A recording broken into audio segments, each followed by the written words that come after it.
साहित्य निधि में सुनिए अज्ञेय जी की लिखी हुई लघु कथा शत्रु। ज्ञान को एक रात सोते समय भगवान ने स्वप्न में दर्शन दिए और कहा, ज्ञान, मैंने तुम्हें अपना प्रतिनिधि बना के संसार में भेजा है। उठो, संसार का पुनर्निर्माण करो। ज्ञान जाग पड़ा। उसने देखा संसार अंधकार में पड़ा है और मानव जाति उस अंधकार में पथभ्रष्ट होकर विनाश की ओर बढ़ती जा रही है। वो ईश्वर का प्रतिनिधि है तो उसे मानव जाति को पथ पर लाना होगा, अंधकार से बाहर खींचना होगा, उसका नेता बनकर उसके शत्रु से युद्ध करना होगा। और वो जाकर चौराहे पर खड़ा हो गया और सबको सुनाकर कहने लगा, मैं मसीह हूँ, मैं पैगंबर हूँ, भगवान का प्रतिनिधि हूँ, मेरे पास तुम्हारे उद्धार के लिए एक संदेश है। लेकिन किसी ने उसकी बात नहीं सुनी। कुछ उसकी ओर देखकर हंस पड़ते, कुछ कहते पागल है। अधिकांश कहते ये हमारे धर्म के विरुद्ध शिक्षा देता है, नास्तिक है, इसे मारो, और बच्चे उसे पत्थर मारा करते। आखिर तंग आकर वो एक अंधेरी गली में छिपकर बैठ गया और सोचने लगा। उसने निश्चय किया कि मानव जाति का सबसे बड़ा शत्रु है धर्म, उसी से लड़ना होगा। तब पास कहीं से उसने स्त्री के करुण क्रंदन की आवाज़ सुनी। उसने देखा एक स्त्री भूमि पर लेटी है, उसके पास एक छोटा सा बच्चा पड़ा है जो या तो बेहोश है या मर चुका है, क्योंकि उसके शरीर में किसी भी प्रकार की गति नहीं है। ज्ञान ने पूछा, बहन रोती क्यों हो? उस स्त्री ने कहा, मैंने एक विधर्मी से विवाह किया था। जब लोगों को इसका पता चला तब उन्होंने उसे मार डाला और मुझे निकाल दिया। मेरा बच्चा भी भूख से मर रहा है। ज्ञान का निश्चय और दृढ़ हो गया। उसने कहा, तुम मेरे साथ आओ, मैं तुम्हारी रक्षा करूंगा, और उसे अपने साथ ले गया। ज्ञान ने धर्म के विरुद्ध प्रचार आरंभ किया।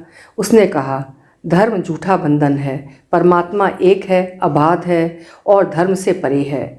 धर्म हमें सीमा में रखता है, रोकता है, परमात्मा से अलग करता है, अतः हमारा शत्रु है।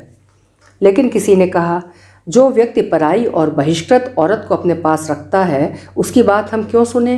वो समाज में पतित है, नीच है। तब लोगों ने उसे समाजच्युत करके बाहर निकाल दिया।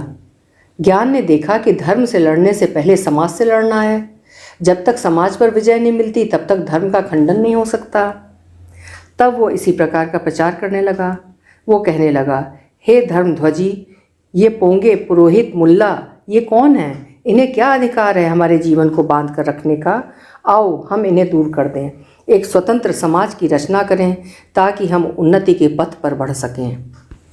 तब एक दिन विदेशी सरकार के 2 सिपाही आकर उसे पकड़ ले गए, क्योंकि वो वर्गों में परस्पर विरोध जगा रहा था। ज्ञान जब जेल काटकर बाहर निकला तब उसकी छाती में इन विदेशियों के प्रति विद्रोह दहक रहा था। यही तो हमारी क्षुद्रताओं को स्थायी रखते हैं और उससे लाभ उठाते हैं। पहले अपने को विदेशी प्रभुत्व से मुक्त करना होगा, तब समाज को तोड़ना होगा, तब। और वो गुप्त रूप से विदेशियों के विरुद्ध लड़ाई का आयोजन करने लगा। एक दिन उसके पास एक विदेशी आदमी आया। वो मैले कुचैले फटे पुराने खाकी कपड़े पहने हुए था, मुख पर झुर्रियाँ पड़ी थीं, आँखों में एक तीखा दर्द था। उसने ज्ञान से कहा, आप मुझे कुछ काम दें ताकि मैं अपनी रोज़ी कमा सकूं। मैं विदेशी हूं, आपके देश में भूखा मर रहा हूं।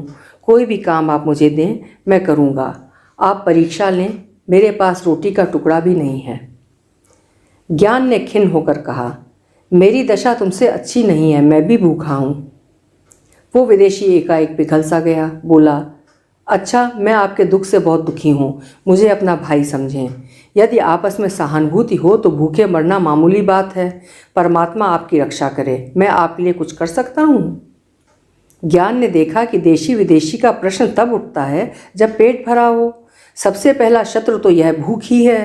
पहले भूख को जीतना होगा, तभी आगे कुछ सोचा जा सकेगा।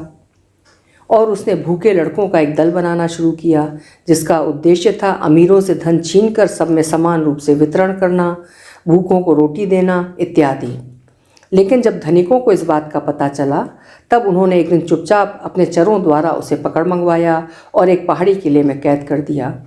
वहाँ एकांत में उसे सताने के लिए नित्य एक मुट्ठी चबैना और एक लोटा पानी दे देते, बस। धीरे धीरे ज्ञान का हृदय ग्लानि से भरने लगा। जीवन उसे बोझ जान पड़ने लगा। निरंतर ये भाव उसके भीतर जगा करता कि मैं ज्ञान, परमात्मा का प्रतिनिधि, इतना विवश हूँ कि पेट भर रोटी का प्रबंध मेरे लिए असंभव है।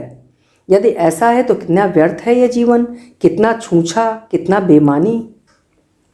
एक दिन वो किले की दीवार पर चढ़ गया। बाहर खाई में भरा हुआ पानी देखते देखते उसे एकदम से विचार आया और उसने निश्चय कर लिया कि वो उसमें कूदकर प्राण खो देगा। परमात्मा के पास लौटकर प्रार्थना करेगा कि मुझे इस भार से मुक्त करो। मैं तुम्हारा प्रतिनिधि तो हूँ, लेकिन इस संसार में मेरा स्थान नहीं है। वो स्थिर मुग्ध दृश्य से खाई के पानी में देखने लगा। वो कूदने को ही था कि एकाएक उसने देखा पानी में उसका प्रतिबिंब झलक रहा है और मानो कह रहा है, बस अपने आप से लड़ चुके। ज्ञान सहम कर रुक गया, फिर धीरे धीरे दीवार पर से नीचे उतर आया और किले में चक्कर काटने लगा। और उसने जान लिया कि जीवन की सबसे बड़ी कठिनाई यही है कि हम निरंतर आसानी की ओर आकृष्ट होते हैं। अभी आप सुन रहे थे अज्ञेय जी की लिखी हुई एक लघु कथा शत्रु।